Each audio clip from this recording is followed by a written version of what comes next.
welcome. At this time, we'll have a prayer by Ms. Gail Jameson. We thank you, dear Father, that you touched us this morning and you allowed us to rise in our right mind with health and strength. And we pray now, Father God, that you would continue to go before us, to lead, guide, and direct us in everything that we do and everything that we say. And we pray, dear Father, that this meeting today would be a blessing not only to me, but to all who are in attendance. We pray, dear Father, that you will open up our hearts to receive what you have for us, dear Father. For it says, let us not forget all of our benefits. And part of our benefits, Father, is being healthy. So we thank you, we praise your holy name. In the name of Jesus, we pray. Amen. And she is going to speak with us about cancer. She's from Prisma Health. Come on up, Trish.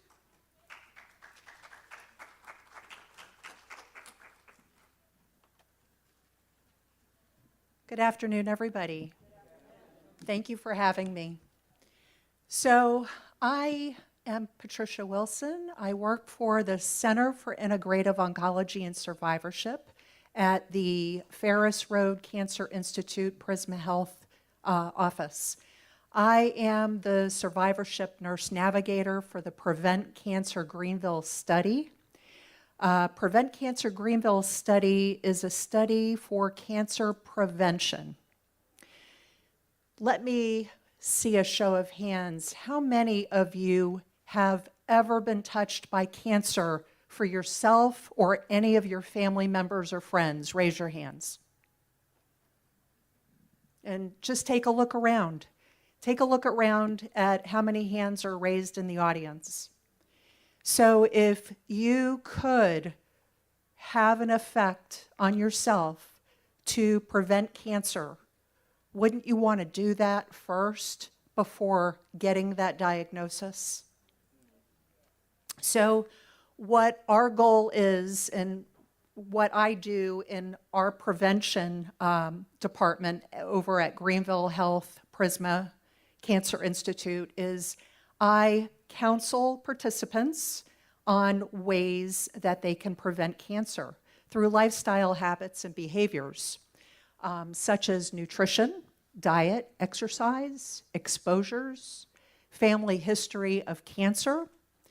I talk about risk factors and how you as an individual can lower your risks of developing a cancer, or what you may be doing on a daily basis that perhaps I can say a little bit too much alcohol and maybe smoking, and how to lower your risks and the recommendations by American Institute of Cancer Research.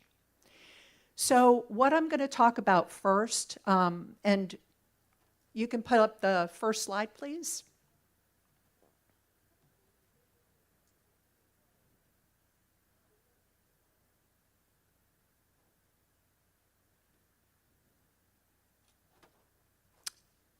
There we go.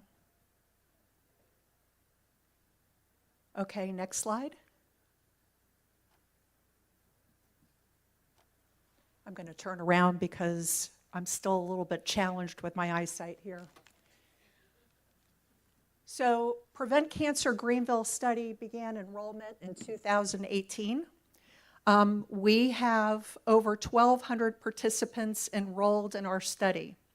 And again, what our study aims to do is to educate individuals on an individual basis of what you may be doing that may increase your risk of cancer and what you can be doing to lower your risk of cancer. We also take an inventory of your family history of cancer, such as, did your sister have breast cancer? Did your uncle have colon cancer? Did mom and dad have pancreatic cancer? And we make recommendations with regard to your family history. In my position, as I counsel you and you participate in our study, we are allowed to help you find resources such as referrals for health maintenance. So let's just say you come to me and you say, you know, I've never had a colonoscopy. What do I do? I can make referrals to a gastroenterologist for you to get you that colonoscopy. We talk about health maintenance. So are you having annual mammograms? Are you having your screening colonoscopies? Are you having annual skin checks? We want to know that you're doing all the things health maintenance, because health maintenance leads to early detection. So wouldn't you want to have a cancer diagnosed as a stage 0 or a stage 1 versus an incurable stage 4? And that is the point of cancer prevention and cancer screening. We want to catch it in its earliest stages so it's curable.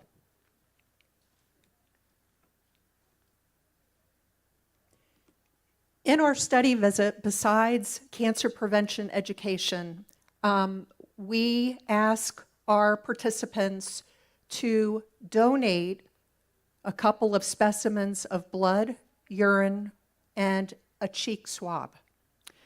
The goal of the study is to help individuals find their individual risks of developing a cancer, and with those specimens donated, and with an annual questionnaire that you would fill out each year, we want to compare your specimens on a DNA level to the information that you've reported. So for instance, if you answer on your questionnaire, I don't exercise, I drink a lot of alcohol, I eat a lot of red meat, I eat processed meat, that sort of thing.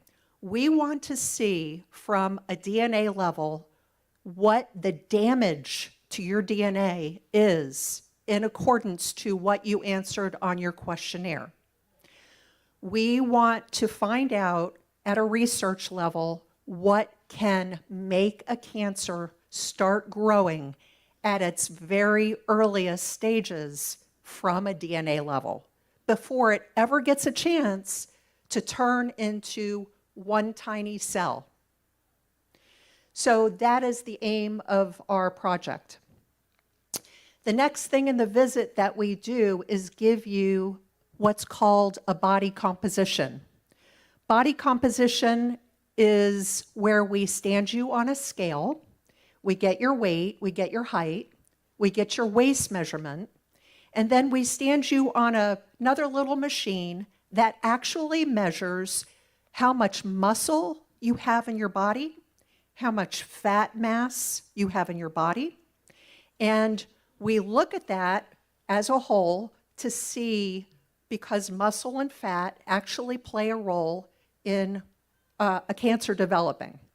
So we want to know what ratios of fat mass to muscle mass that you have in your body, and we want to be able to educate you on that. So you receive a report at the end of the visit about that. So the family history of cancer. When you come in, I'm going to take an inventory of your family history of cancer.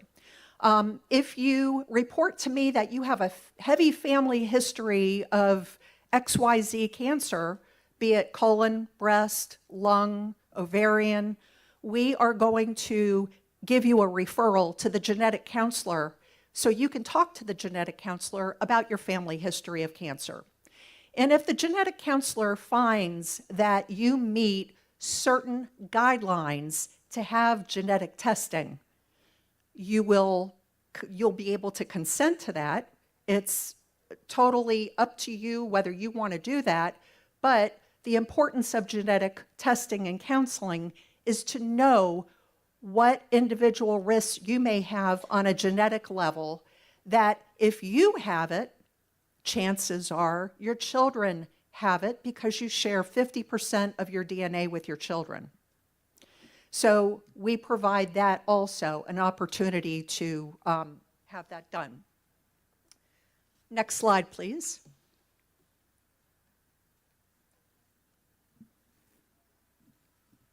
So The first box up here, when you do sign up for the study, we're going to send you a questionnaire in the mail. The questionnaire, there's a link in your email that you're going to open the questionnaire and you're going to answer the questions. And that is to help us identify what your risks are. And then if you decide to be in the study, we're going to have you sign a consent, because research study, you sign a consent to get into the research study. And by the way, our research study is all free of charge.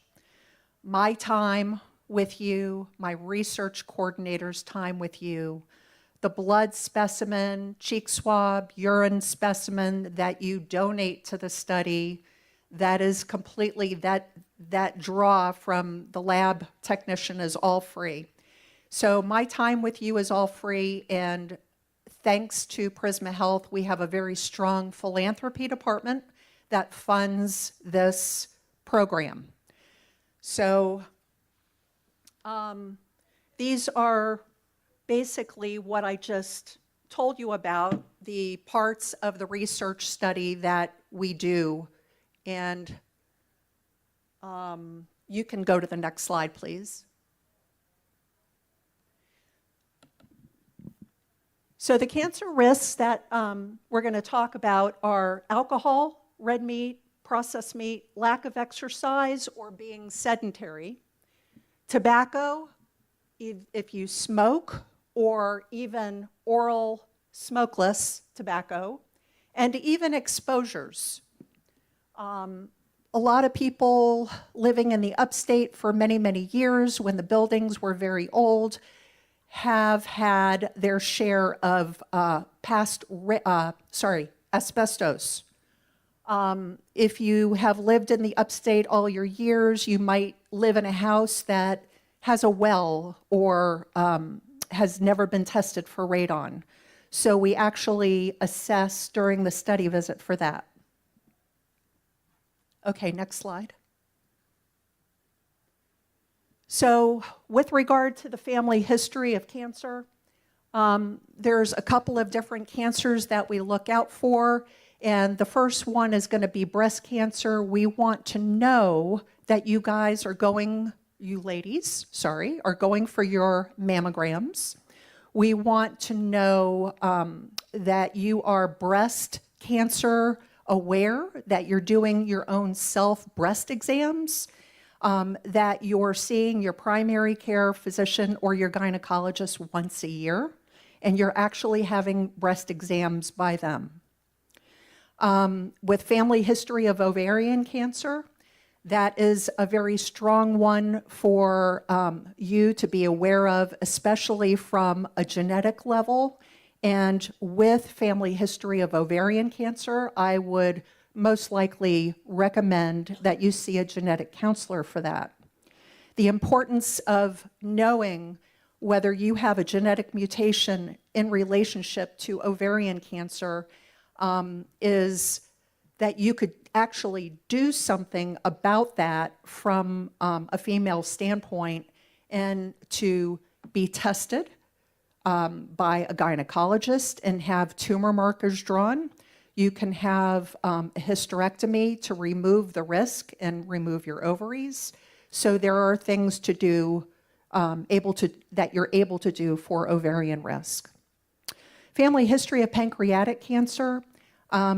If you had a family history of pancreatic cancer, especially in a first-degree relative, we would strongly recommend you also go to genetics to make sure you don't have that mutation that is related to pancreatic cancer. We might also recommend you to gastroenterology for pancreatic cancer screening. A family history of skin cancer, melanoma, usually in the first second-degree relatives. So getting skin cancers are important. Typically, skin screenings are annually, making sure that you're looking at your skin while you have no clothes on and you're getting a shower, making sure that you're self-aware of any abnormal moles or any freckling or any lumps that pop up in your skin. Okay, next slide, please. So some of the referrals that I can make for you when you come to the Prevent Cancer Greenville study visit.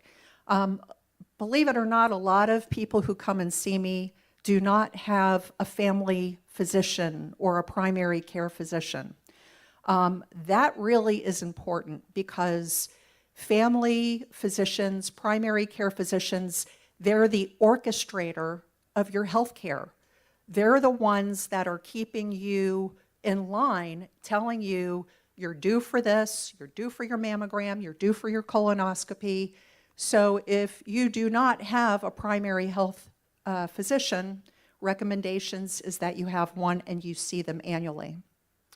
Dermatology, again, annual skin cancer screenings once a year. If you've never been screened on your skin just to see if you have any moles, abnormal spots on your skin, it's recommended that you have a baseline, and the dermatologist can always tell you your skin looks really good, I don't have to see you but maybe once every 2 years, or they could remove a spot and say, yes, I want to see you back in 1 year. Gastroenterology for colonoscopies. So colonoscopies are very important and they are cancer preventative. Why are they cancer preventative? So I'm sure all of you have heard that commercial on TV, Cologuard screening. And Cologuard screening, where you have your doctor send for the little box in the mail and you can collect your stool and send it off through the mail. So here's the thing about Cologuard screening versus colonoscopies. Colonoscopies are not only diagnostic, but they are preventative, meaning that when you go for your colonoscopy and they're in your colon with the scope, they can see all of these little polyps that you have in your colon and then take them out while they're in there, preventing you from having a colon cancer pop up later. There are different kinds of polyps, and some polyps are precancerous. So if you've never had a colonoscopy, which typical age, average age, begins at 45 years old, then get with your primary care physician so they can order your colonoscopy. Gynecology, so gynecology for ladies, typically the recommendation is that you see your gynecologist annually. Your pap smears typically are every 3 to 5 years, depending upon what the cytology findings are for that pap smear. If your gynecologist finds an abnormality on the pap smear, they may recommend you come back the following year for a follow-up pap smear. Lung cancer screening. Lung cancer screening are for individuals who smoke or have smoked in the past. If you have smoked or you do smoke now, ages 50 years old to 77 years old, you are eligible for lung cancer screening. And if you have quit smoking and you are at that age range, you've quit smoking in the last 15 years, then you are eligible for lung cancer screening. The thing about lung cancer screening is if you have the appropriate history, like I just mentioned, you're 50 to 77 years old, you are a current smoker or you've been a smoker in the past, and you have at least a 20-pack year history of smoking, then you can qualify for lung cancer screening. Again, lung cancer screening, we can catch it at its earliest stages if you go for lung cancer screening, and that is done through a low-dose CAT scan. It's typically covered by insurance when you meet the guidelines.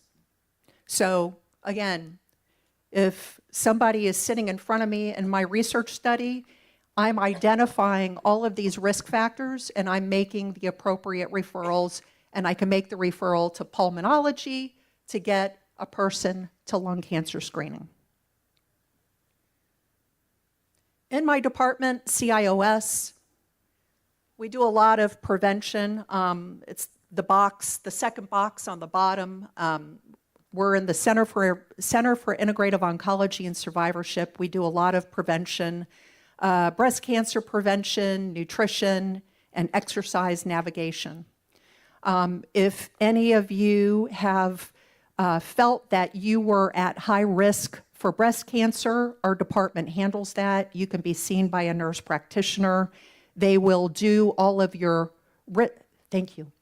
They will do all of your risk modeling, and which are individual assessments to find out what your breast cancer risk actually is. If you are found to have a high breast cancer risk, we will send you to the breast cancer prevention clinic. A lot of my participants have a pretty difficult time trying to find the best nutrition to be on. What's healthy, what's not healthy, what you could be eating to improve your health and actually lower your risk of developing a cancer. There are certain foods that can raise your risk of cancer, such as high red meat consumption, processed meat consumption, such as deli meat, bacon, sausage, that sort of thing. We have plenty of people who come in who are interested in trying to manage their weight. They've tried and tried and tried, and so we may refer them for weight management through to a source to Nutrition Solutions or our dietitian in our department. Next slide, please. So if you can all see this slide, our study has been in existence, like I said, since 2018. And with the over 1,200 participants that I've enrolled in the study, we have, through the referrals that we've made, people who come to us and they haven't gotten their screening, I've referred them off to screening. We have found a total of 50 cancers of people who have entered the study, which is amazing. You could see the majority are the breast cancers, then there's GYN cancers, there are gastrointestinal malignancies such as colon cancer. So as you can see, screening is very important. Next slide, please.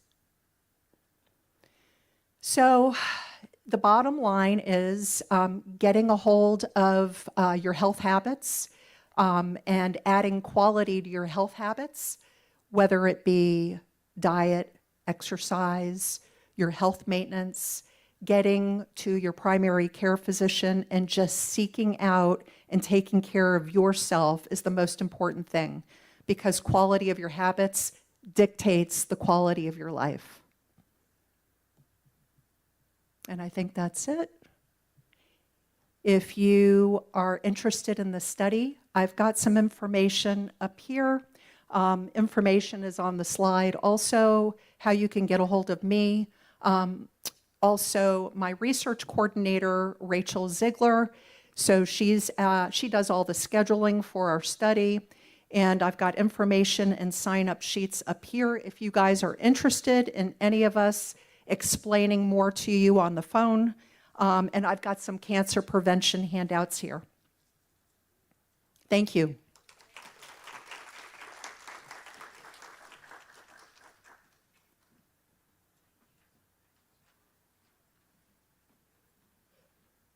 Thank you, Trish. We appreciate that.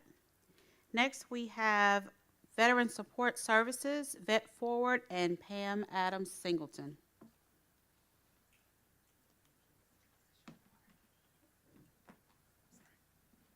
Good afternoon, everybody. Like she said, I'm Pamela Adams Singleton. I am so glad to be here at Mount Zion. I love being able to have conversations with people who look a lot like my family, and just be real about life and be real about who we are and our heritage, our culture. Trish, thank you for that presentation. Again, it's always when we're so busy with life, we forget about the most important thing. And so that that's really slowing me down in terms of making sure that I'm taking care of my health. And but for what I'm representing here, I'm a 28-year Navy veteran. I served as a dental technician in the Navy and merged to hospital corpsman after during the Iraqi war. And after that, I retired. Well, they forced me to retire because I was, anyway, they were like, you got to get out. So people ask me, would you join now knowing that you know what you know? And I'm like, no, I would not. I do not regret being in the military, but I would not recommend at this time for myself or even my girls or any of our kids to join, only because the way that after being experiencing certain things in our world, sometimes it's very difficult to give yourself to being loyal to something that's not speaking to what you believe. And then in the light of Juneteenth, Vet Forward being a program out of Upstate Circle of Friends, we made sure this year that we would highlight or at least honor our veterans who served over since way before the Civil War, during several different types of militia that were happening within this nation. Our fight for freedom, our fight for equality, our fight for rights that are due for every human being. And so one thing that Vet Forward believes in as a program under Upstate Circle of Friends, we wanted to make sure that we were supporting the large African American veteran community that's within our upstate area. One of the reasons for us to focus on that or this particular group, many of our conversations with veterans within the area were talking about their experiences after they retired or after they transitioned from another state to here, or just in general in life. Many of them from the Korean War, some through the Cold War. We have one veteran, Miss Betty Hall, who's a nurse. She was part of the Nurse Corps as an officer during the Cold War. We have some photos of her back in the fellowship hall.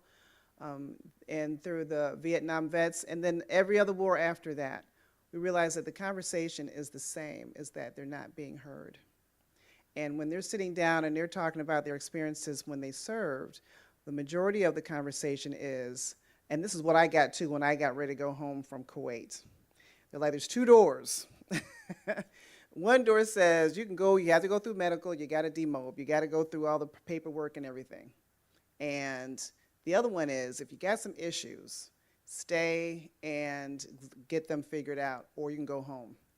And so I'm like, I'm ready to go home. I've been gone long enough for my baby. I want to go home to my daughter. And what ends up happening is things that you don't know would happen start creeping up. Things you really didn't sit down and say, oh, it'll be okay, it's all right, just a little pain on my side. You realize that those pains start speaking to what you did in terms of exertion during your duty time, or overcompensating for certain things. Of course, in the military, we think about a mission. We got a mission, we got to do it. And there's times when I didn't drink enough water, or I didn't get enough sleep. So things happen to people when the only thing that they can think about is fulfilling the mission, but they don't think about what happened to their body in the process. So our veterans, we age, and then now it's like, now you see on commercials, if you're part of those burning fields or pits that happened during Vietnam, and see an attorney so you can get your benefits, or when people were jumping out of helicopters or planes and their ankles and hips and back, and things like that are happening. And the list goes on. So when we sit down and we're talking to those veterans, they're saying, yeah, I sat down at one time to go ahead and file a claim, but they were like, it wasn't that the person who was listening was not believing my pain. They didn't think that, we'll go home here, take some Tylenol, you're good. So they was like, okay, so it must not be enough to claim benefits. But of course, we all are due our benefits. Or if they sat down and talked to a claims, the person who was going to help them to apply, and listening to their, them listening to their complaints, they're like, well, we'll see what happens. And so doctors, again, would write down that their pain or their complaint wasn't important enough, or paperwork was lost, or paperwork was thrown out, or paperwork was under a stack. And so people get discouraged. Now with technology, you have to get on va.gov and navigate through your emails. You got to find this and click on that. And so our older veterans are like, forget that. I just won't get my benefits. And what ends up happening is many of them pass away before they see a penny. And of course, the dependents, the wives, it's the kids, or the husbands, they're like, well, I don't know what to do. What does my grandfather get? What does my mother get? What does my dad get? And nobody tries. And all that money's left there. And all that time you put in, heart and soul, and sacrificing your life, you don't take the time to say, you know what, I need somebody to help me to get through this. And that's what Vet Forward does.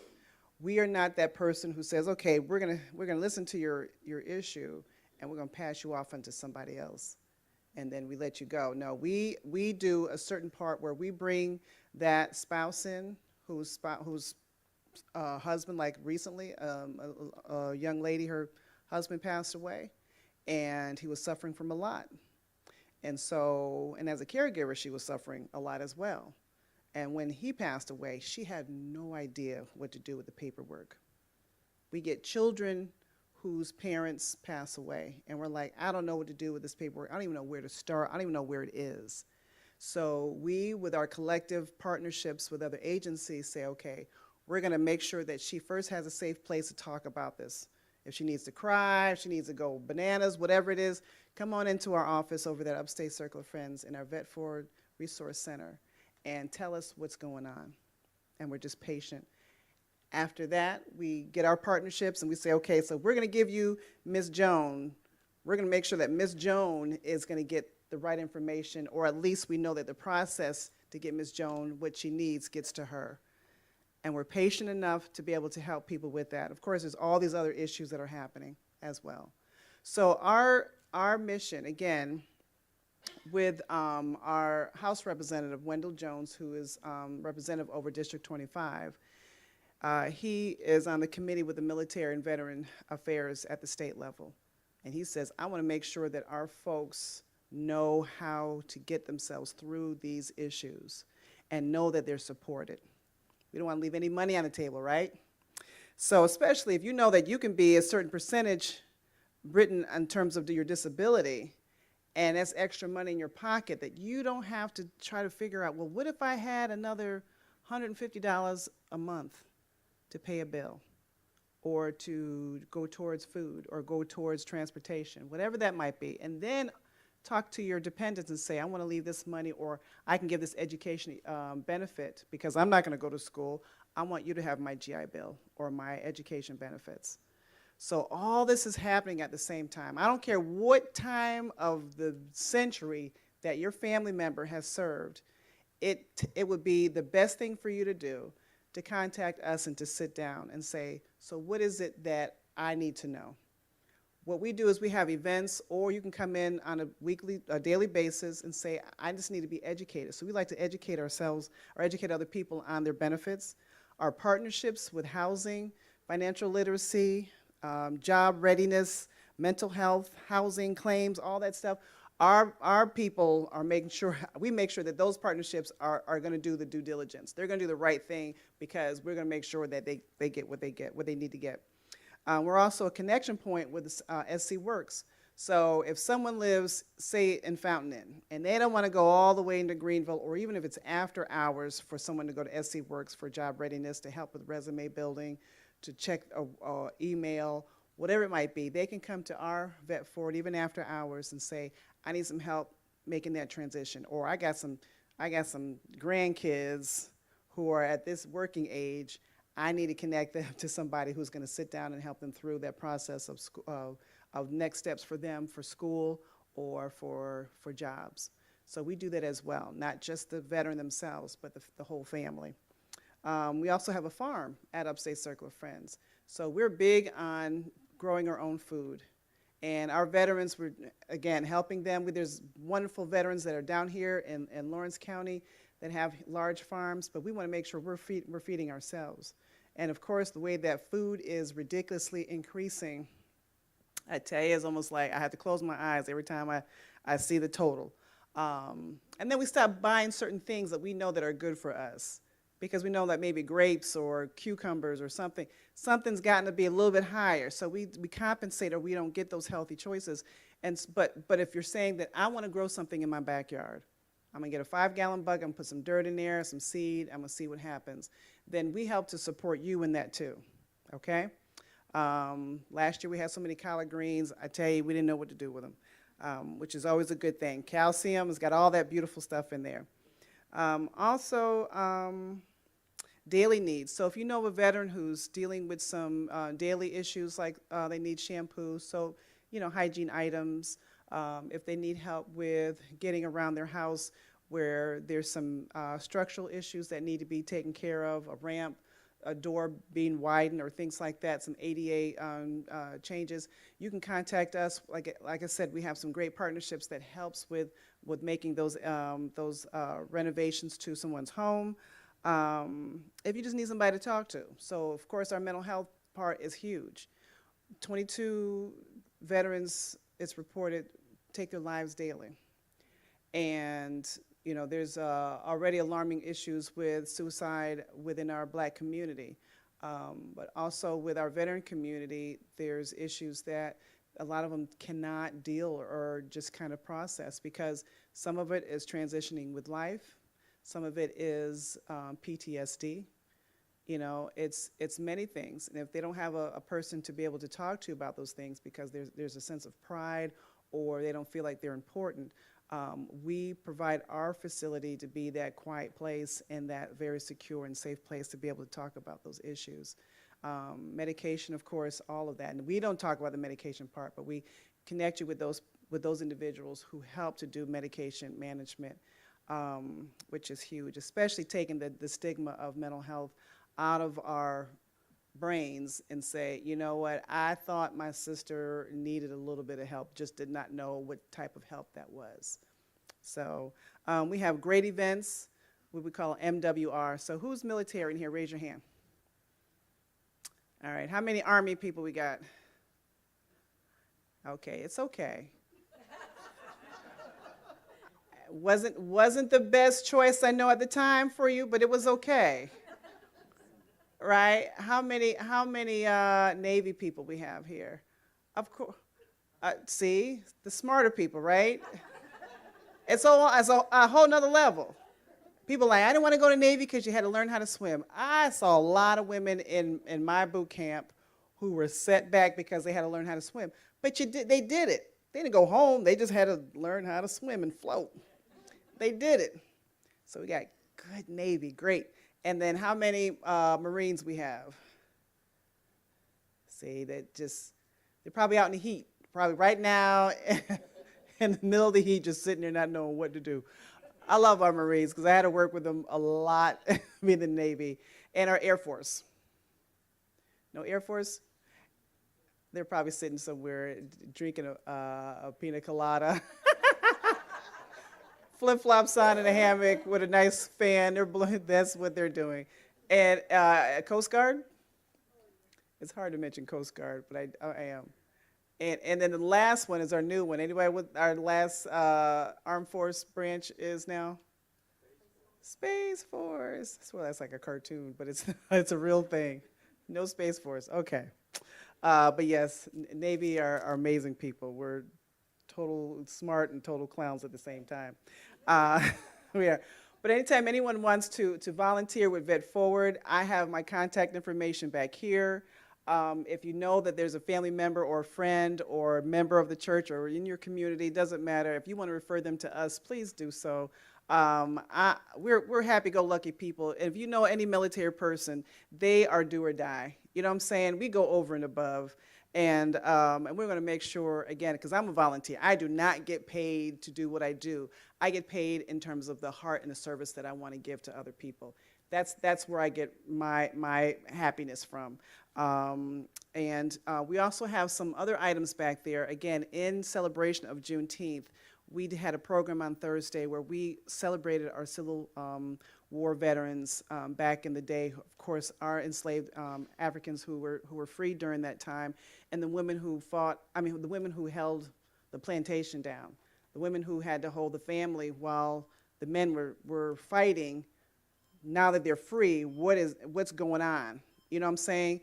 If you have a newly freed family, now they have to pay for everything that they get. What's happening? And so we took all those different issues and hardships, and we fast forward to today. What are those veterans still experiencing? What are those families still experiencing? And so we had a great program, a panel discussion of different veterans who served at different wars and times within our nation. And so we have events like that where they're MWR, which is morale, welfare, and recreation. We don't just sit and talk about benefits, but we do other real fun stuff. Anybody have any questions?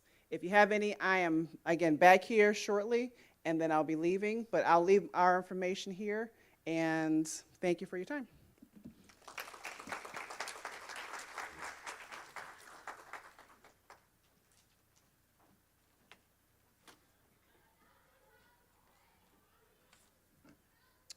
All right, so special thank you to Vet Forward and Pam Adams Singleton for leading today's Veteran Support Services session. Her work in advocating for and supporting our veterans is deeply appreciated. Now, we turn our attention to a topic that affects many, yet is often difficult to talk about: mental health.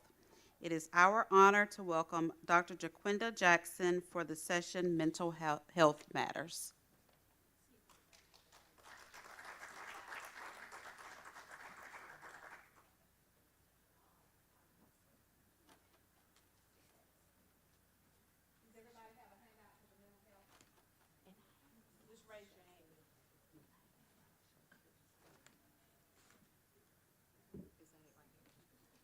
No, that's just the book. But I had seen a slideshow.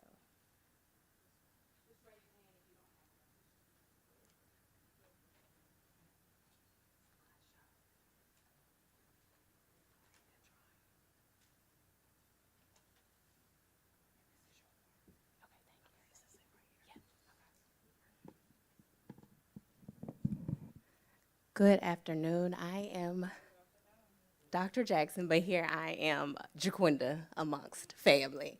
So I'm going to go ahead and jump into our presentation. I feel like now more than ever, we need to be making sure that our mental health is okay, especially with what is going on in our country, within our world. I told Ms. Gail today, I am working off of 2 hours of sleep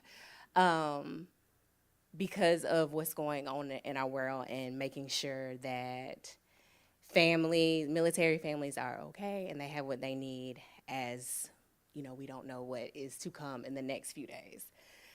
So you can go to the next slide. So when we think about mental health, oftentimes people always tell me, like, I'm not crazy. And I'm like, you're not crazy, but you have mental health. Mental health becomes a challenge when it impacts how we live, how we process, and how we behave. And so when it impacts that part of us, that is what we call mental illness. But when we think about mental health, we are just thinking about how we take care of our mental, how we manage our daily stressors, how we show up in our marriage, how we raise our kids. That's our mental health. But when we think about it in the context of the Black community, oftentimes it comes with it comes with very layers of it being stigmatized in our community, but also to lacking a lot of information. I always tell people that you don't know what you don't know. And if we have been operating in a sense of, I just wake up every morning and I just gotta go because bills gotta get paid, like I gotta feed these kids, we operate in what I say the survival process. So we really don't take care of our mental health. And also, too, just culturally, it has been for a long time that they didn't see providers that look like them.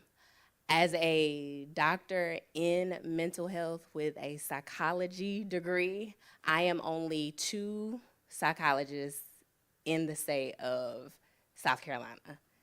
My aunt is actually one, but she's retired. But when we think about like the boards, it's only 2 of us. And think about South Carolina, the rural places of South Carolina, and that just really shifts how we provide adequate treatment. So I tell everybody who look like me, who is in school, I will help you, but we need you to come here and do the work. Next slide, please. So when we think about challenges that impact how we either receive services or how services provided to us, oftentimes culturally we are misdiagnosed, and the correct diagnosis is never, well, on average, is corrected by like year 3. So we have people who have acknowledged, like, yes, I need help with my mental health. They're going to their providers, but oftentimes they are misdiagnosed. Black women especially, depression and anxiety always can be a misdiagnosis just because of how it presents in us. So a Black woman who has anxiety oftentimes will say, I never had a panic attack, or I've experienced like shallow breathing and my chest hurting, but I can still go to work. Because culturally, we have been in tune to, I can't go in here and cry. I can't show emotion, because if I show emotion, they're gonna say I'm aggressive. So then we internalize and we hold it in here. So then when we go to our doctor and we feel some type of way, they don't necessarily ask the questions that would warrant us to say like, oh, like, yeah, that is my anxiety, or maybe that is my mood. That's why I always say, if you can, go to somebody who look like you, especially when it comes to mental health. And then we also too just have a huge exposure to microaggressions. As a psychologist, I also too track like trends, and we get numbers when major events. So what we witnessed yesterday is considered a major event. That's a collective trauma in which we all felt some type of way, but we are looking at it and we process it through our own personal lens shaped by our own personal experience. So because of that, it can induce chronic stress because of our experience and oftentimes lack of care. And my caveat to that is, if you are not okay, even if you can't put the name to how you feel, you should definitely go talk to somebody. And then we also too experience the overdiagnosis, which that is when someone says that, we often see it in kids, but they say that my child's not acting right, or I don't feel well and I can't function like I used to. So then you are put on medication, and because of the medication, I say it's the zombie effect, where you take medication and you feel something, but you still not functioning like you once were.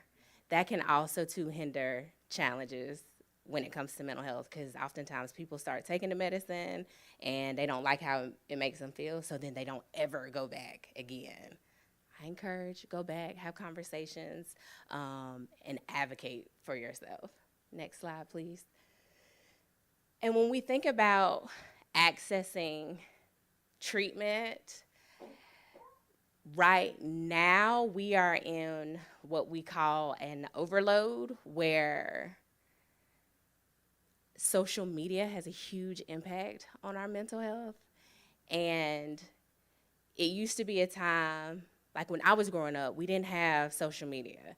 So we really didn't find out what was happening in Texas until we went to sleep and we woke up the next day. And even in that, like you went to school and then you would find out later on that night. Well, now with social media, our brains, like we are re-traumatizing ourselves if you're scrolling and you see the same article. My team and I, we did research on the George Floyd, and we realized that if you were on Facebook, Instagram for over 5 minutes, you were re-exposed to the article or the video 2.5 seconds. And so what that does to your brain then is it literally feels like you are in it.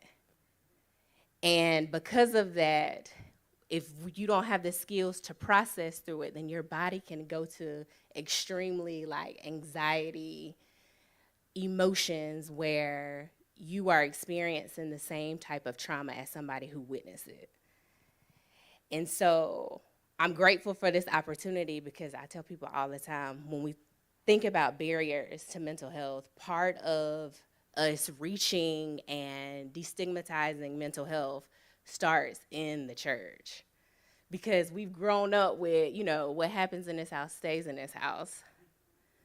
So then when we were asked, it was, well, like I'm good, or we would give like a very short answer to make it appear that we were good. And then access, like I said, I am only one of 2. Now I specifically seek out male clinicians to work underneath me. I create like a resource list because culturally we need that competent care, especially when it comes to our mental health. And when we talk about competent cultural care, it's we didn't have to live in the same house, but we all have the same understanding. Like on Saturdays, we used to wake up and clean. Or, you know, my mom used to always say, you can go out, but on Sunday, you gotta be in church. Like understand those layers. And then also to trust. A lot of people feel like when it comes to mental health, if I do open up and if I do share, that they'll get in trouble, my kids will get taken away, or I'll be made to, you know, take medication that I don't want to take. So that's a barrier. In order to work through those, again, places like this matter, like having this at church, seeing somebody who looks like you, and or having a lived experience where you have like a friend or a sister who is walking out their mental health journey. Next slide. And so I cannot stress this enough. If you do not take care of your mental health, especially my Black women, mental health will literally eat you from the inside out. We talked about preventative care when it comes to cancer. A lot of studies too show that when we carry stress, it lingers. That's why the first 2 questions that I ever ask a Black woman when she comes to my office, how often do you have headaches and how often do you have stomach aches? And if you say yes to one of those, that lets me know that we got some underlying anxiety that often doesn't feel like anxiety, but it has been so into your like central nervous system that it's manifesting like in physical, as a physical response.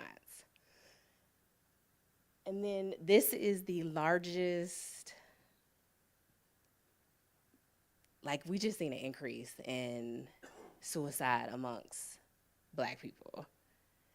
There was a point where we could say individuals between 18 to 24, but now we are having the largest suicide rates between individuals 14 to 42. And that's on average. And when we look at the data, there's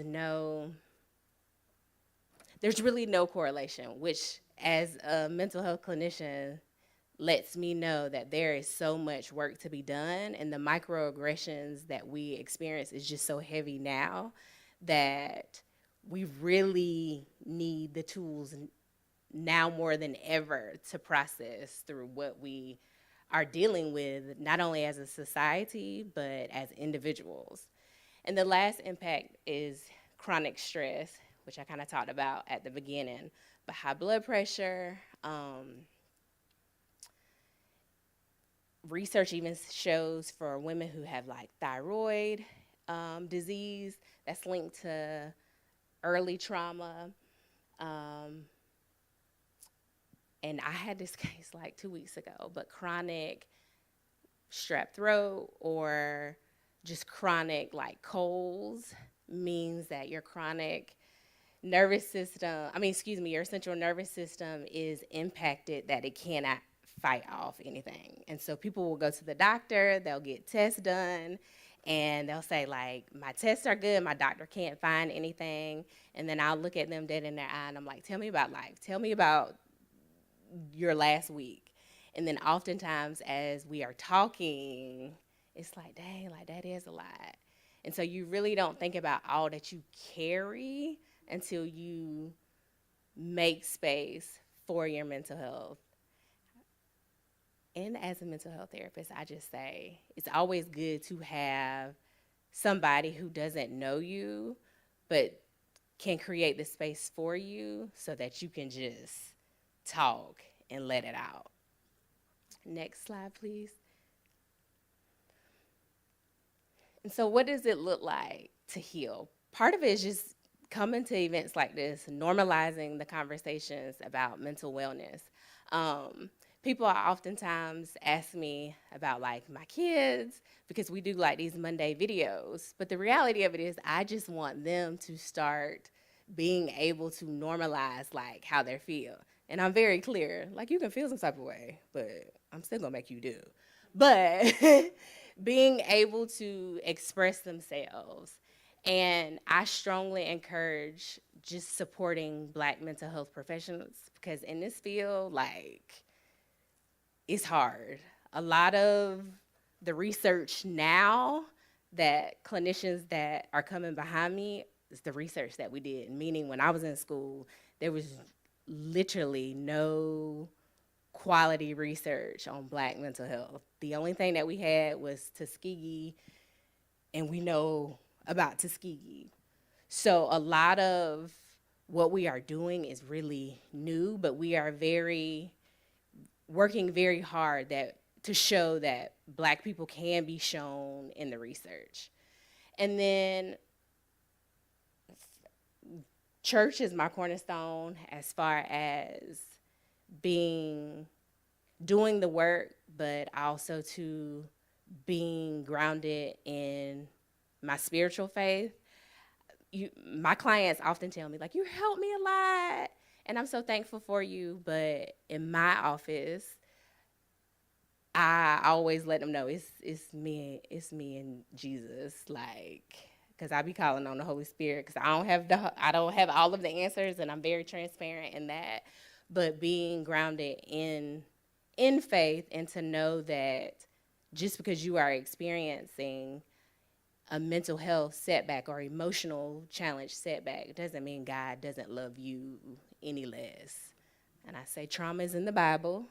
Everything that we've experienced is in the Bible. Next slide, please. So if you don't remember nothing else that I say today, it's okay not to be okay. And just because you do choose to seek out help does not make you weak at all.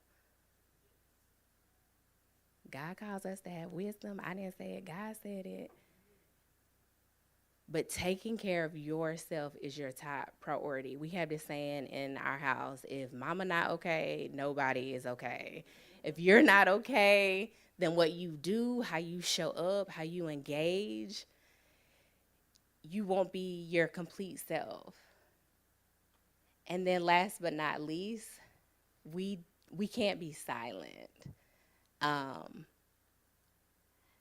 with social media, I always remind my teenagers, people only post what they want you to see.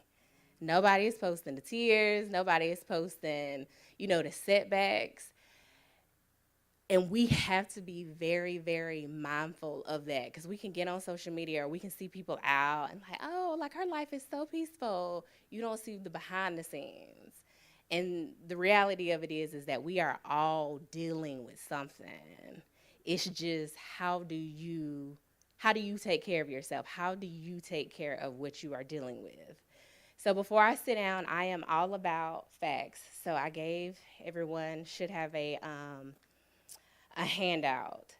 And I just want you to keep this because it gives you a quick little facts, but also too, it gives you a rundown of like what you can do and ways to access, whether you need a mental health therapist, or even if you're like, I just need to go like talk to somebody. Like, I don't know if I need like ongoing care. I just need to like talk to somebody. There are ways that you can seek help.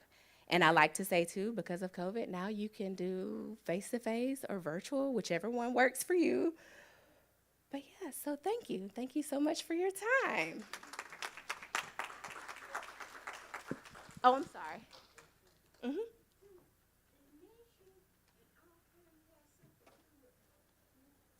Yes, ma'am. Mm-hmm. Menopause has something to do with mental health. It's very layered.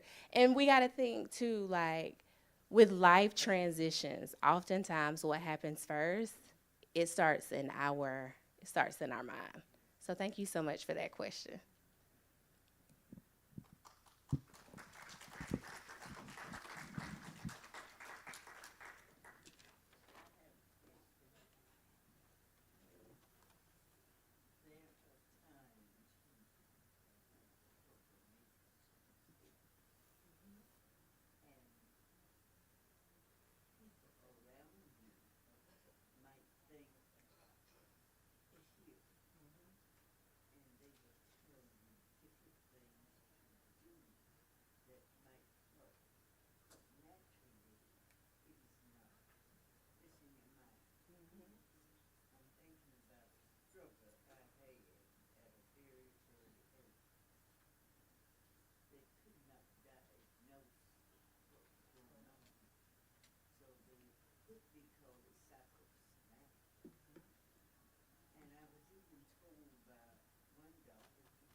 So when it comes to mental health, if people are experiencing challenges, whether it's like thoughts or sometimes like you go to the doctor and there's nothing wrong. Once you feel that inkling, like we teach like stop thinking skills where when you feel it, directing your brain to do something different. Because if you sit in it, that's when the depression is sitting.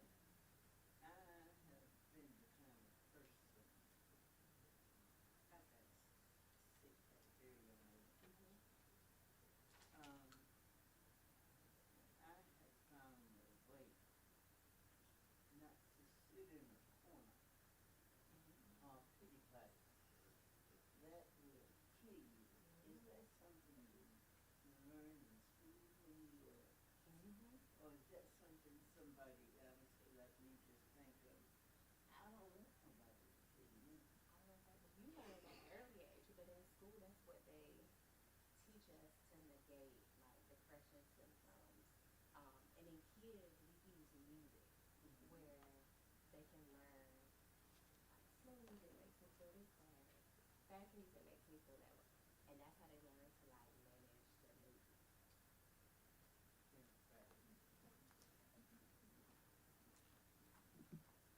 All right, another round of applause for Dr. Jaquinda Jackson.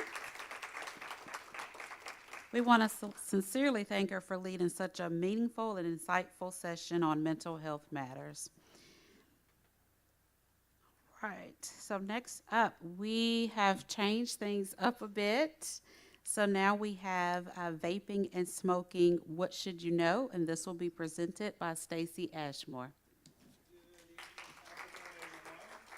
Everybody doing well, all these great presentations, and I have to come in.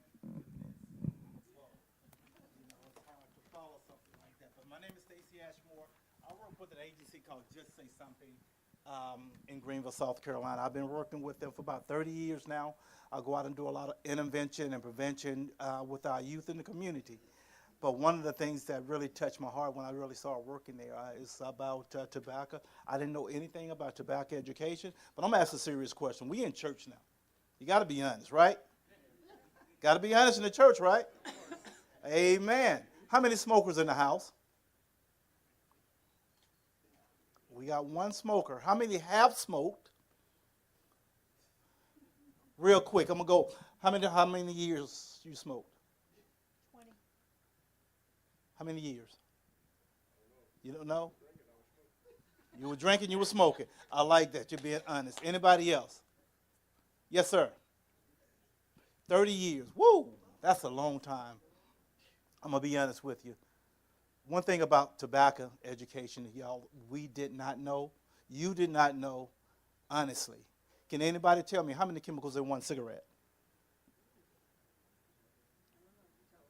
Come on, a wild guess. How many chemicals in one cigarette? 5,000 chemicals in one cigarette. 265 of those chemicals harm the body. 68 of those chemicals cause cancer. 5,000. If my father would have known that 5,000 was going to cigarettes, chemicals that was in the cigarettes, it was going to take 20 years off his life, 13 minutes off his life every time he put a cigarette in his mouth, I don't think he would have smoked it. My father died at the age of 62. Y'all, guess what? I'm going to turn 66. I do not smoke. I saw him smoking, and I never wanted to smoke because my father was like this right here. His mouth, his teeth was just like this here. Honestly, the damage that it does to your mouth, the damage that it does with your hair and your skin. These things right here, we knew nothing about cigarettes when we started smoking. We did not know it was going to kill over 500,000 people a year in the United States. We did not know it was going to kill 8.2 million people around the world. We did not know it was going to cause the cancer that it causes and harms our bodies, our minds. Our body is the temple of what? Oh, that was weak, y'all. Come on, y'all in church. Y'all don't want me to have to start having church up in here. I see the pastor back there. He already gave y'all a great sermon because I'm not going to crawl on you. I'm going to be that mule. Your body is a temple of what? So why are we putting chemicals in our bodies that harm us? If our body is a temple of God, do you think God or Jesus Christ will put this in their bodies? He gave us Daniel diet. Come on, wake up, people. Huh? How many of y'all read the book of Daniel? He tell us what to eat. He tell us what to put in our body. These things right here, he knew it was going to take 20 years of our lives. He didn't see he didn't have a chance to come to my wedding. He didn't see none of my children's. And that hurt because he saw all of my other siblings was attended their wedding, seen their children, held their children to 7 minds. These things are dangerous, y'all. But guess what? We have New Jack City in town. Okay? But I'm going to show you something real quick. My presentation is really visual. Y'all, these are our lungs. How many of y'all have healthy lungs? How many of y'all exercise every day? At least 3 times a week. Sometimes, y'all, we should do that all the time. I'm just going to be honest with you.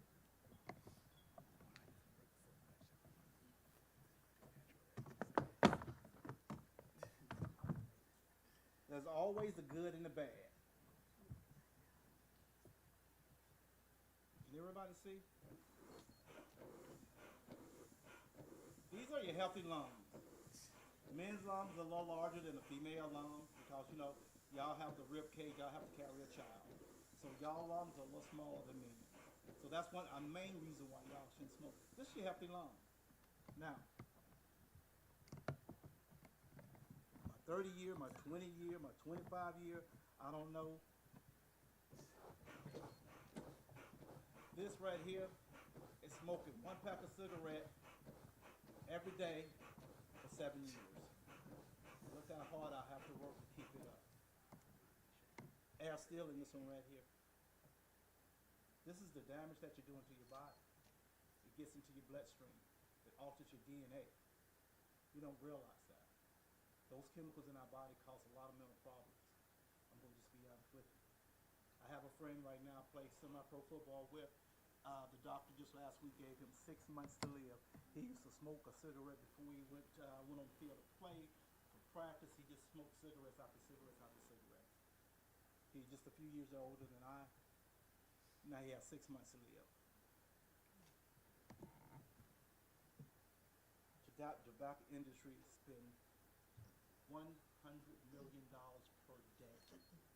per day in advertisement around the world to get our children to get you to continue to smoke. What brand of cigarette you smoke? I guarantee I know. Why Newport? Why Newport? Because the menthol is the most addictive. Ooh-wee, the menthol is the most addicted to who? The black community. They put it in there for a reason. You got to realize, you got to think about something. I came up in the 60s, the 70s, the 80s, well, I'm here now in the 21st century. A lot of our women didn't smoke at all. A lot of our women are smoking today. Women really didn't start smoking until those menthol cigarettes came out. Women didn't start having health problems until those menthol cigarettes started coming out. A lot of us black males didn't start having a lot of health problems until those menthol cigarettes coming out. That's why the federal government is working so hard to try to take menthol out of cigarettes. But how long have individuals have tried to stop smoking cigarettes? Anybody want to tell me how many times they tried to stop smoking cigarettes? How many?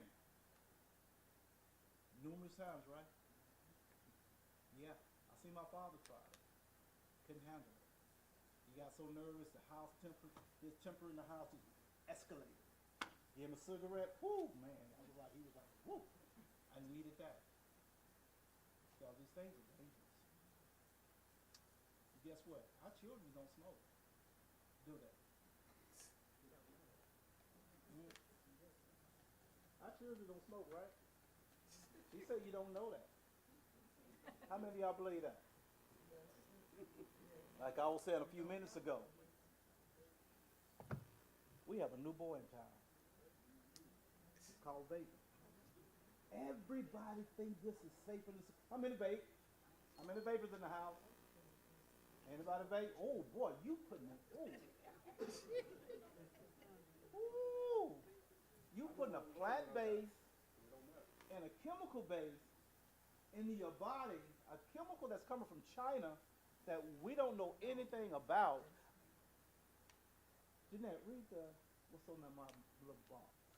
One, and this product contains nicotine. Nicotine is an addictive chemical. And keep away from children and animals.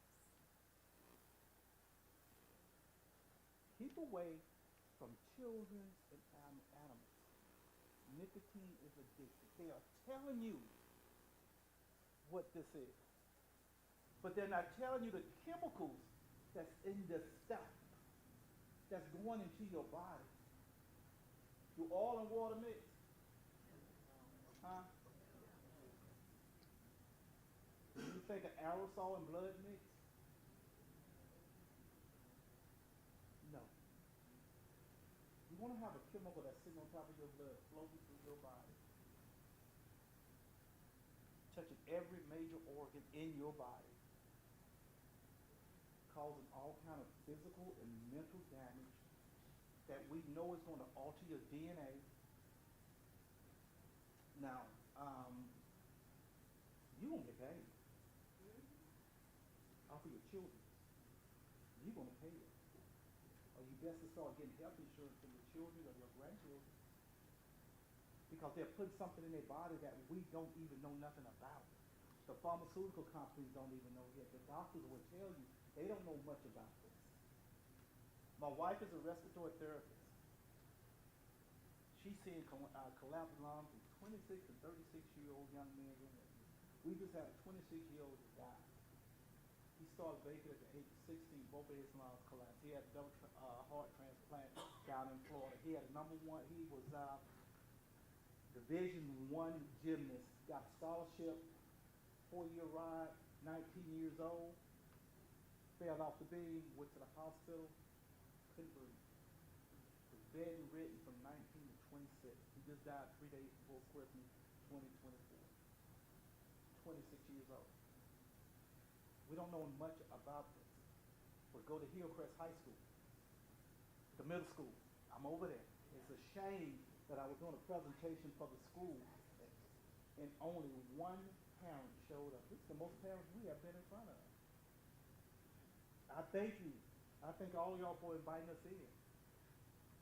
Because our middle school kids, every middle school, elementary, is vaping. Why? And I'm going to share Head Start to all of their Head Start to educate their parents. A 5-year-old came over to school with a vape pen baby. They have little tiny lungs, they little tiny heart, they little tiny brain, the damage that this stuff is doing to them. How many of y'all have grandchildren? Middle school or high school? How many of y'all love them? Y'all sure y'all love them? Yes. Are y'all really, really sure you love them? If you have not sat and talked with your children about this or your grandchildren about this, about going into the bathroom, and especially our little girls, they go in the handicap stall. Why do they go in the handicap stall? Huh? It's larger. 5, 6, and 7 girls that's in there. Vaping. Pass it, I pass it, I pass it, I pass it, I pass it, and then come back around to me again, about 3 or 4 hits. What germs do I have? That I just passed to her? What germs did she have to pass to her? Do you understand? Ask the little young girls where they hide these things that you will fall to your knees. Oh my God. Then you're putting it in your mouth and putting a chemical in your body that shouldn't even be there. The tobacco industry needs 60 to 100 million new smokers. I done told you that $100 million every single day. Go down here to your QT when you walk in, look behind that counter.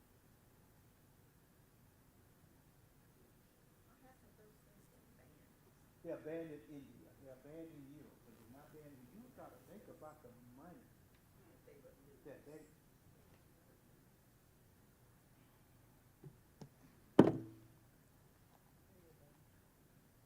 These things, smokeless tobacco also. Anybody know what these are? Little packets? Things. Put them in your mouth. It's just like chewing tobacco. It's smokeless. Guess what? Why Philip Morris is in Colorado finna build a $60 million facility to produce this right here? What's is in Colorado? Y'all finna get educated today. What's in Colorado? Thank you. Marijuana. They are going to a state where marijuana is illegal. I'm gonna look here. Your children's gonna have these in their mouth with marijuana in it. Give them 3 to 5 years. I guarantee you, when that plant gets finished, it's not gonna be zing. I don't know what they're gonna call it, but I guarantee you, it's gonna have some THC in it. If you find one of these right here in your house, someone young, and be honest with you right now, these are your THC based, your marijuana based. These are all over school. Talk to your principals, talk to the counselors, talk to any administrator in any of these schools. I'm telling you, I was at Hillcrest High School and the alarm, and when the bell rings, that alarm goes off 24/7 in the bathroom. They say, Stacy, 6 administrators, all the bathrooms and students that we have, we cannot get to every bathroom. We cannot get to every bathroom. The only time they rush to the bathroom, that detective can detect if it's marijuana, if it's THC, if it's just regular cigarettes or it's vape. So when that alarm go off and it says THC, a little red light come on, they try to rush to the bathroom. The kids get expelled out of school, they go to alternative school, you have to take them to school or they have to find their way to school. This stuff is addictive, girl. I have, honestly, our high school kids, they are addicted to this. They'll tell you, I started at the age of 11. They're 16 and 17 years old. Ma'am, I'm not a counselor. I'm being honest with you. Okay?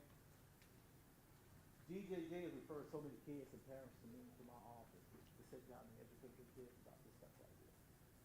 Mentally, down the road, I was with a group of doctors about 2 months ago. They said, Stacy, we have medicine for everything. We don't have medicine for the brain. He said, I just want to see in the next 10 years, 15 years of behavior mentally of all of these kids. Y'all, we're going to have a problem on our hands if we don't stand up and start doing something about it, especially with our children. We're going to have a mess. No, we're not going to have a mess. You're going to have a mess because you know why you're going to have a mess? You're going to be taken care of. Because once they start, their lungs start collapsing, where are they going to go? Are we going to put them in a nursing home? Y'all going to have a mess if your children's involved with this stuff. Well, I throw hardballs, I'm being honest with you. I have to be honest, have to tell the truth. Can't lie.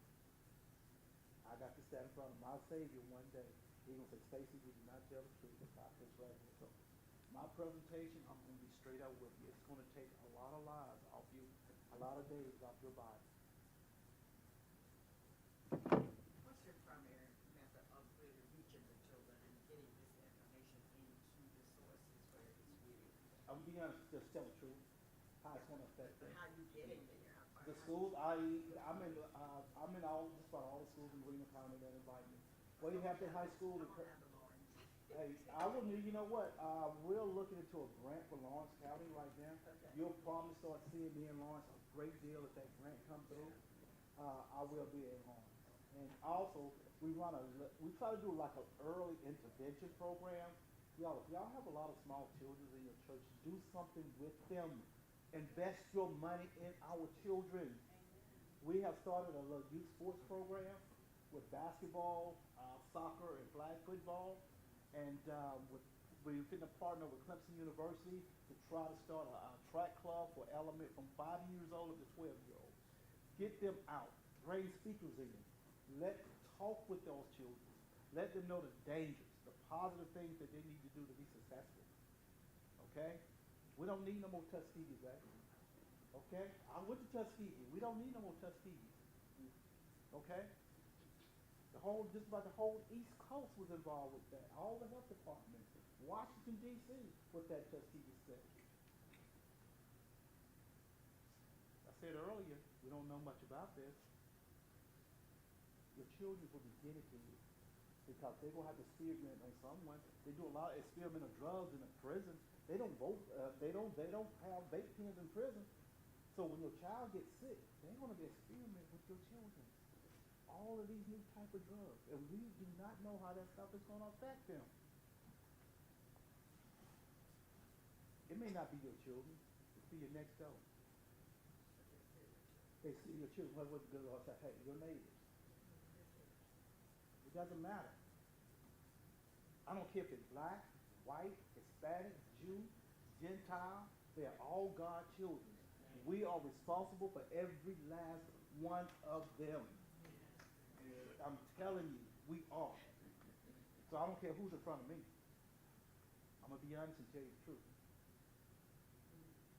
So y'all, we need to, yes sir. And y'all can ask questions. Stop me out real quick. Ask any question. Yes sir. I don't have children, and I don't have kids, but I got a friend that smokes cigarettes. And I'm trying my best to tell him cigarettes not good for his health.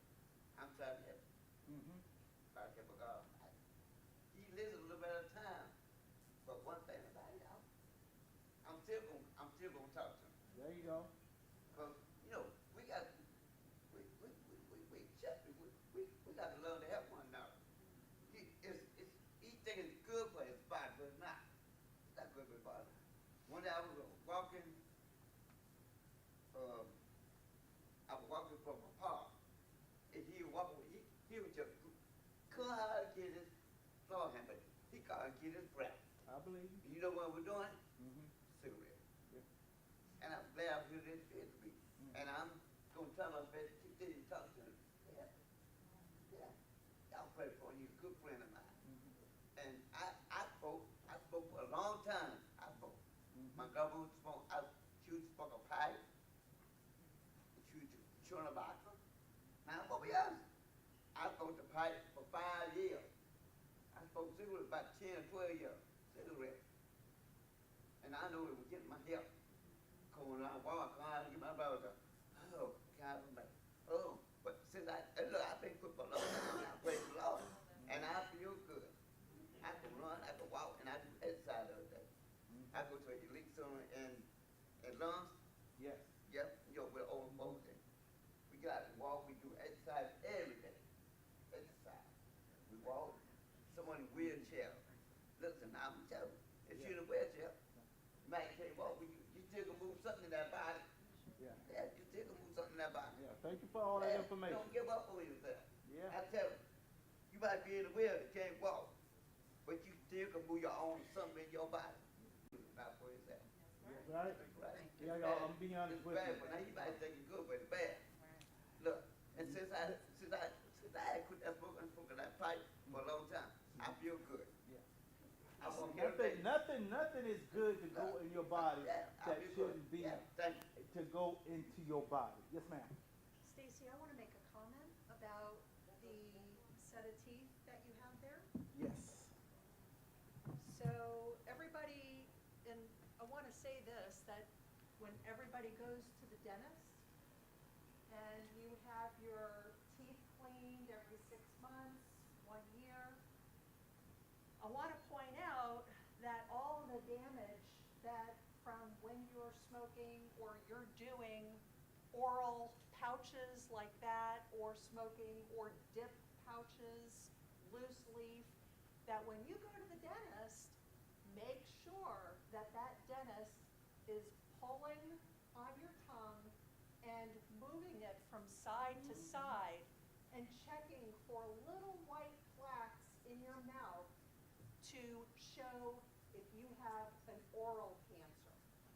Because This is oral. oral cancer, hold it up, Stacy. Oral cancer in your mouth, not only does it cause lung cancer, but oral cancer. Change the color of your tongue, your pretty clean tongue. If y'all look, if you don't smoke, put a lot of chemicals in your body, you got a pretty clean tongue. Look at that.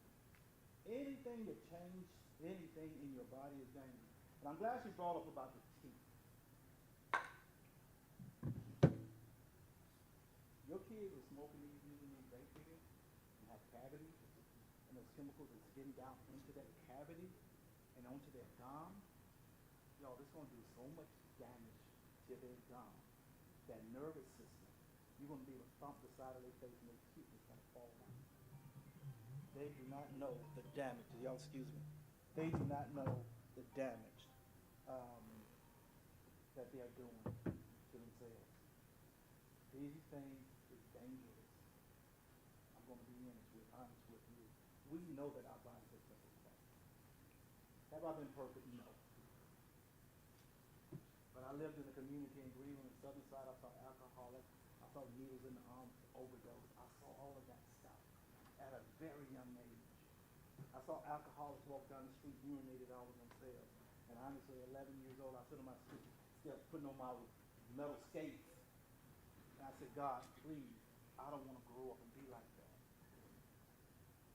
When I went out, yes, I went out to the club. You saw me with a cup in my hand. It was orange juice and cranberry juice. I just wanted to look a bit in. My brothers will tell you, boy, this boy can't drink a glass of wine. And I can't. Because I consider my body as healthy. I was an athlete in high school. I've done a lot.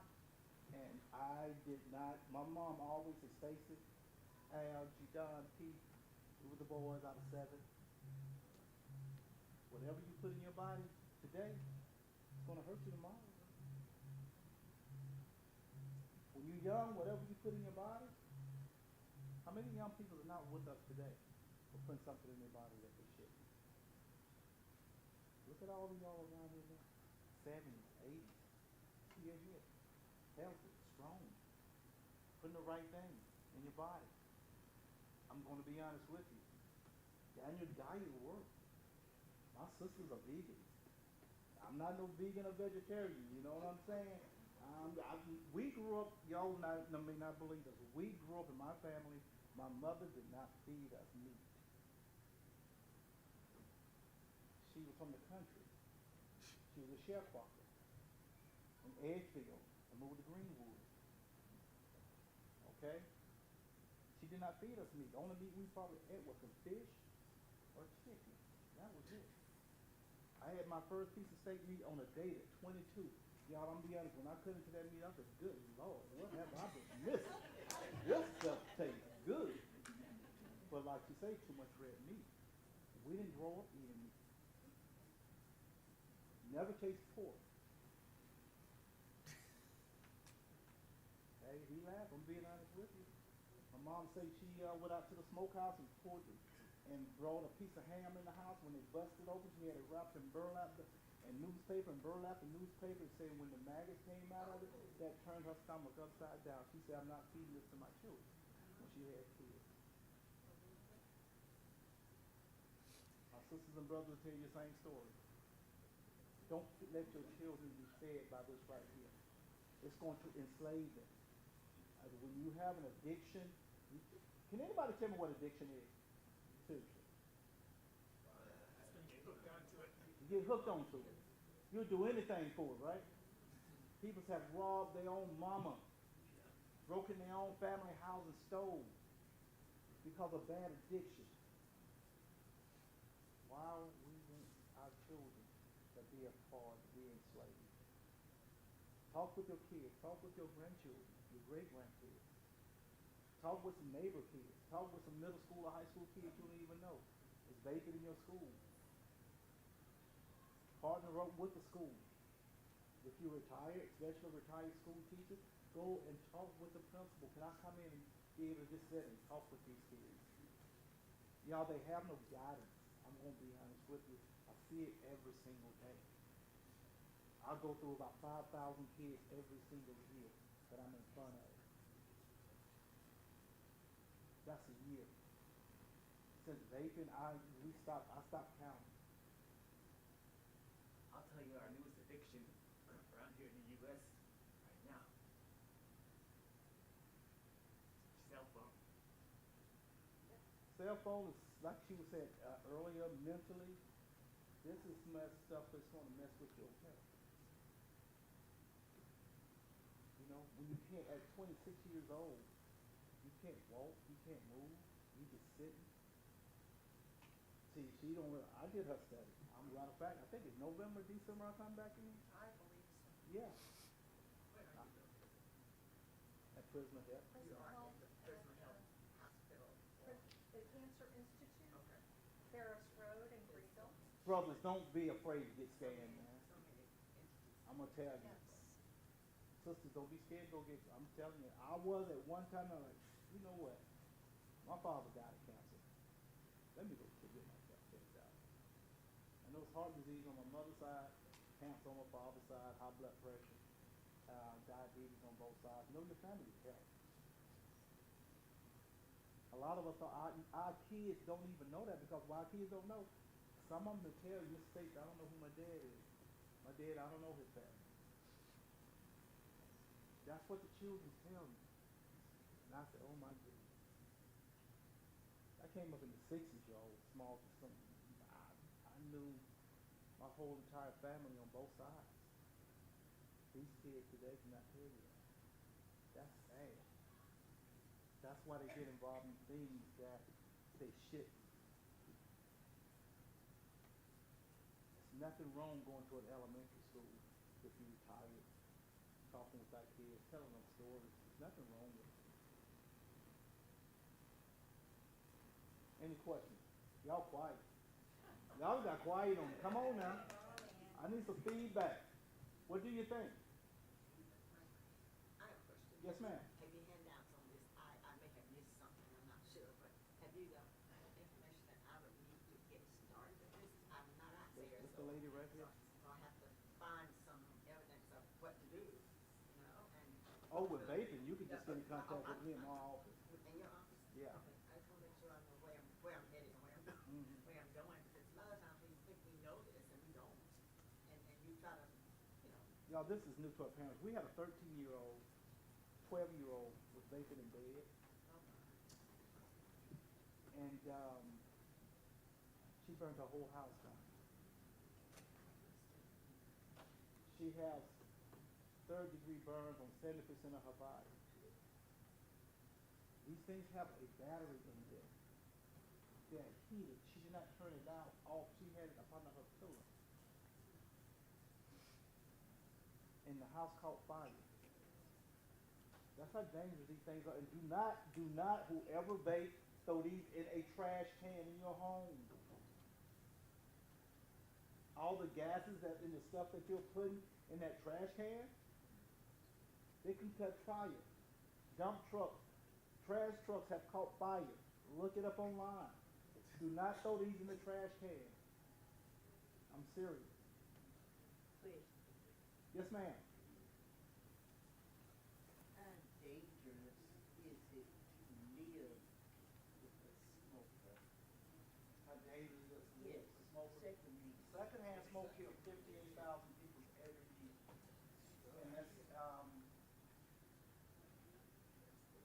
you got third-hand smoke also. Third-hand smoke is like if I'm smoking in this room every day, and it gets in your carpet and in your pews, guess what? Those 5,000 chemicals that's in that cigarette, you are inhaling those, it is damaging your lungs and your heart. So if you live with a smoker, they say, oh, I go outside. Once they come back inside and you smell it, you inhaling those 5,000 chemicals.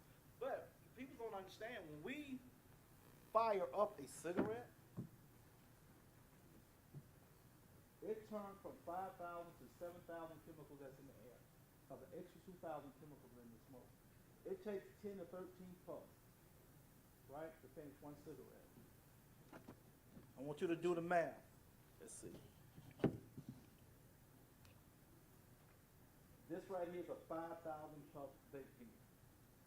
I just said it takes 10 to 13 puffs to finish a cigarette. How many packs of cigarettes is in here?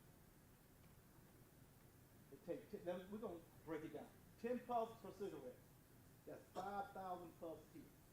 How many packs of cigarettes, when they finish this, you just smoke? 500. You just smoke 50 packs of cigarettes. Okay? It's 20 cigarettes is in a pack. okay. 10 puffs per cigarette. Now they have a 25,000 puff pen. Y'all, that puff pen, when those kids finish that puff pen, they just smoke 400 packs of cigarettes. Y'all do the math, go research it for yourself. And then the concentration of nicotine. Oh, I can put 3 to 98% nicotine in here. I can put 3 to 96% of THC in a vape pen. And these kids are buying them in school from other kids. From other kids. Just like you, hey, they putting the weed man out of business. Any questions? Because I think my 20 minutes is up. Please. I'm telling y'all, when I get started with vaping, y'all gonna have to invite me back, please, for an hour. Huh? No smell. If y'all, there's 7,700 different flavors that's out there for these vape pens. If your kid come into the house smelling like a sweet smell, he or she's vaping. If they sitting in the house and they every 5 minutes they getting up, going to the bathroom or going to their room, they are vaping. If you go into their bedroom and you start feeling around their drawers, up under the bed, up under the mattress, under the pillow, you're gonna find several of these things. I guarantee you somebody in this room today will go home if they have a young person in their house. If they go in their bedroom and go up under their mattress, go in their dresser drawers, somewhere around their bed or their book bag, they're gonna find several of these. And you're gonna say, oh my goodness. Right, you could be driving down the road, they can be in the back seat. Oh,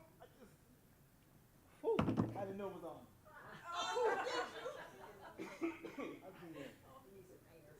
That's the second time. I always pick the one that my kids run me these things. That's not good. It ain't bad. You know what? The good Lord said, you got to sit down. You're good. done. But any questions, y'all, I'll be around for a while.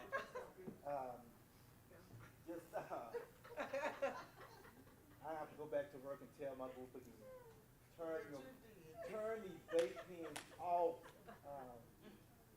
That's not good. Turn them off, thank turn you. them off and put a piece of tape over them.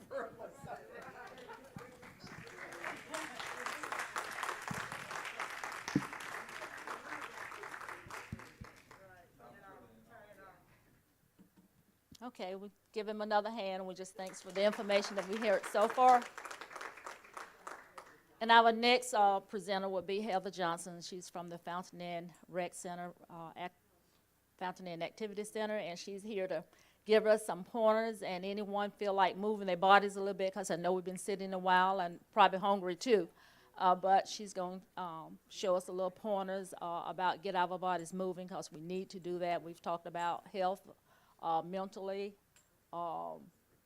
just the whole works, and eating right, and going to the doctors. So we're going to move the body here, and she's going to give us some information. Heather Johnson. Oh, I'll just turn this off and set it down. I'm loud. All right, so we are gonna get up and move, because she's right, we have been sitting for a while. So we're just gonna do it right here. The good thing about exercising and moving your body is you can do it anywhere. So we're just gonna go ahead, stand up where you are. So one of the leading diseases right now is what? Heart disease, heart disease. So you've got to work at cardiovascular. So we're just gonna kind of start moving. So just wherever you are, just in your spot, just kind of start moving. See, we can switch this up and just do this anyway. Start moving. So what you need to do is you really only need 30 minutes of cardiovascular exercise 3 days a week. If you can't do 30 minutes of moving around 3 days a week, you have to do it. And you can move any part of your body. So let's start adding some arms here. So we're just going to kind of reach up. We're in church. I know y'all do this in service anyway.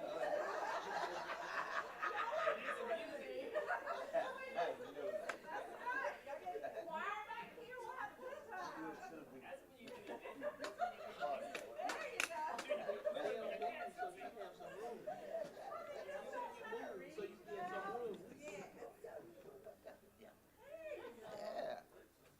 Now, if you were not in the pews, you can maybe do something like high knees, but y'all are in the pews, so I'm not gonna make y'all do that. We have a lot of bruised knees going on back there. We're not gonna do that.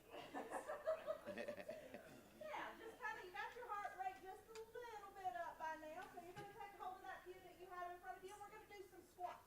So you wanna go down towards, oh!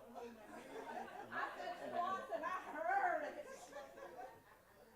Taking it down, so you wanna go almost to where you're touching that pew, all the way down and then all the way back up.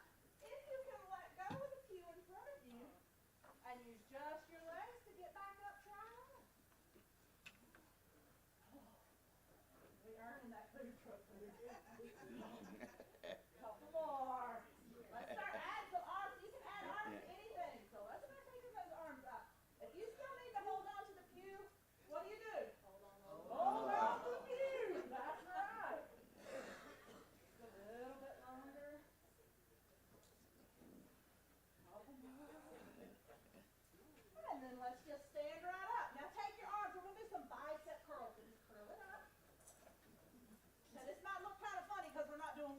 holding on to weights. And you're thinking, I'm not doing anything at all. Well, if you squeeze that muscle at the top and pretend like you're holding on to something, all of a sudden, you're working it out. So keep that going. Couple more. Now, what's another muscle that's in your body? Your brain. Sometimes we don't like to turn that one on. So we're going to today. So one thing you can do is just kind of start to add some stuff to this. So we're going to curl it up and then we're going to press it up. And then bring it back down. And then all of a sudden, added something you've got to remember to it. So then we're going to add something else to it just because. We got our brains turned on, right? We've heard all these speeches, we're thinking, and we're on. So let's add something to this. So we're going to curl it up, press it up, and then sweep it out. Oh. That's not so bad. That's only 3.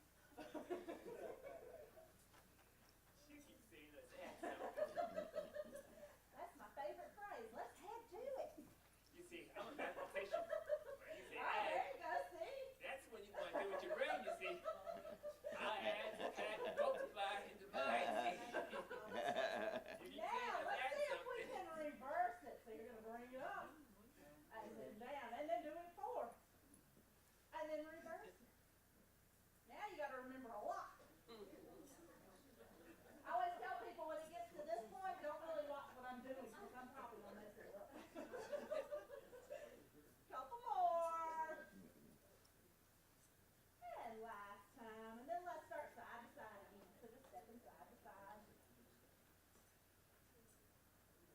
Got the feeling back in our legs now from sitting for so long? Yeah. Let's do those squats again then. Holding on to the few if you need to. Oh. I hear, oh Lord. you don't know how to bend those legs. You think I need to go more? Is that better? I come from the army. From the army? We got both down. Well, let's see you get it. I see you got the high knees going. That's how you get those high knees. Now that's how you bend them, see. Now let's add some arms to this. Up and down. It's a good thing we're not doing this outside today. I was a military brat. My mom was in the army, and I've seen that one on. Couple more. One last time, then we're gonna step side to side again. You know what? We're almost there. They only gave me 20 minutes. I'm used to doing this for an hour. Y'all are lucky. But if you want that hour, you can always come see me. One more time.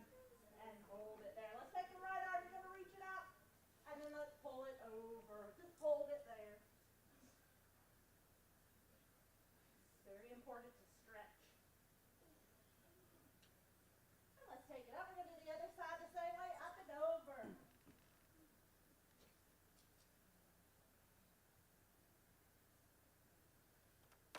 And then bring it up. Go ahead, have a seat in your pew. Gonna take your right knee, hug that knee into your chest. Or the best you can do. And if you're able, if you can angle yourself a little bit, take your foot and just flex it back and forth. There you go. And then if you're able, roll it around. And roll it the other way. And lower that one down. Let's do the same thing on the other side. So hug the knee into your chest. Angle yourself a little bit if you need to. Point and flex that foot. And then roll that. And roll it the other way. And then I get to make you stand right back. Oh, no more cardio. Take both arms, reach them really wide.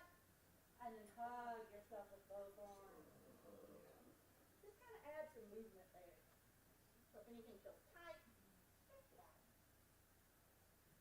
And we're going to switch them off, so take it really wide. Other arm is going to be on top. And if you need to.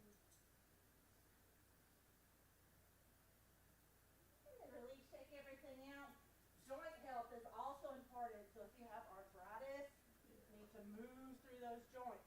So let's take the hands. We're going to work the finger joints. Sometimes those are the first ones to go. So we're going to take the hands, touch every finger to your thumb. Really press hard into the thumb.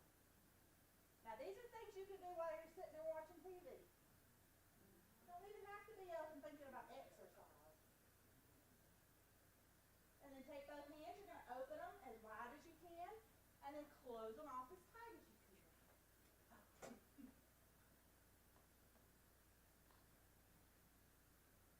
Now we're going to take both hands, open them up wide, we're going to close it down in kind of a cat's claw, kind of like an angry cat.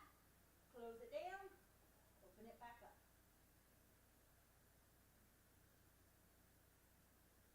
One more. Hold it open. You're going to take your thumb, cross it all the way over, and open it back up. Now you might find that's easier on one side than it is on the other.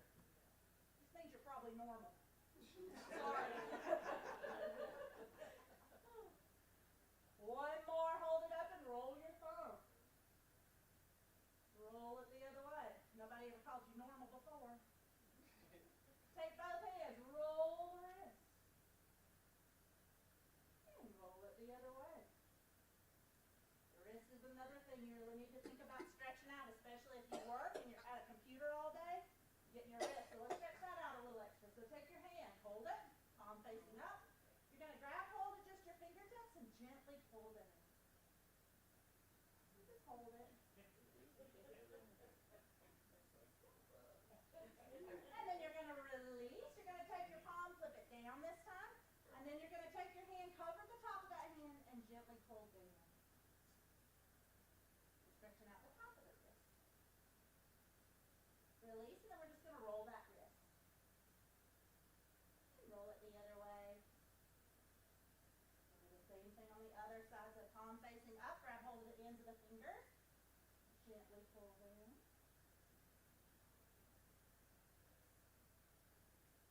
And then flip the palm down. Hands on top. Gently pull down.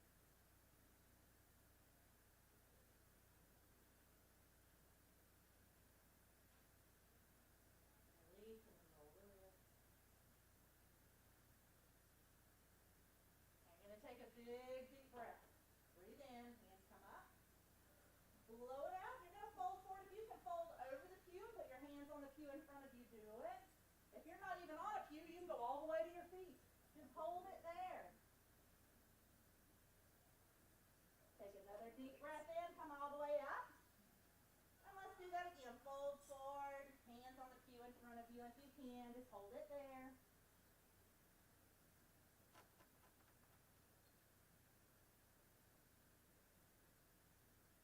And then come all the way up. We're going to stretch out the legs. So holding on to the pew in front of you, you're going to take one foot. Just kind of set it in front. So heel is going to be on the floor, toe pointed high. And just kind of sit back a little. If you need to hold back, you can.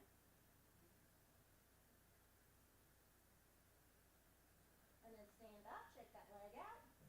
Same thing on the other side. So heel on the floor, toe pointed up. And sit back.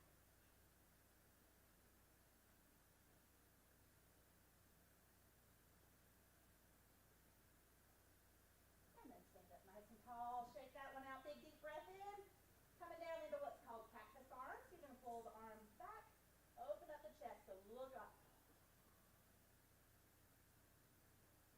Hands come down. Do that again. Big breath in. Come down into those cactus arms. Hold it. And finish off with just a couple of big breaths. So breathe in. Blow it out. Hands come down. Do that again. And breathe so you can hear it. So I want to hear you breathe in. I want to hear you breathe out. There we go. A couple more.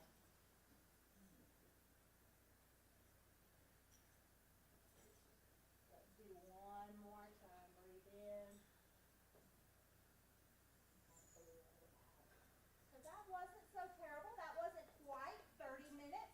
But if you can do something like that 3 days a week, get your heart rate up a little, stretch out your muscles, focus on your joint, and that is all they recommend is just that 30 minutes for 3 days. If you want to do more than that, please do you. You don't have to stop at that 30 minutes. Just try to hit, that's your goal. Try to hit that. Anything you do over that is just bonus. So if you want to come see me, I do fitness classes at the Activity Center in Fountain Inn. If you are over 55, it is free to join up. So it doesn't cost you anything to come and see me. Some people tell me they get what you pay for. So no promises, but if you want to come see me, I teach classes at the Fountain Inn Activity Center. Thank you. Y'all are great. Monday through Friday. There's classes from 7:30 until noon. So you have to look it up online, there's like a calendar and a little brochure. Those are the classes, y'all come see them.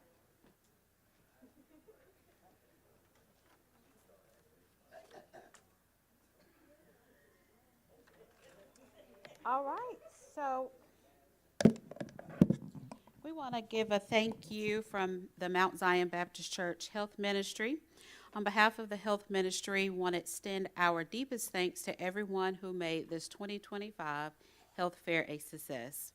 To our guest speakers, thank you for your time, expertise, and dedication to educating, empowering our community. Your insights on cancer, veteran services, mental health, vaping and smoking, and the importance of movement were powerful, practical, and heartfelt. To our participants and church family, thank you all for showing up, asking questions, and taking steps towards better health and wellness. Your presence reminds us that health is a shared journey, and we're better when we walk it together. We also want to thank our volunteers, vendors, and partners for your support, time, and service. We have special thank you to our presenters, along with Sharon and Thayer Sullivan, our trustees.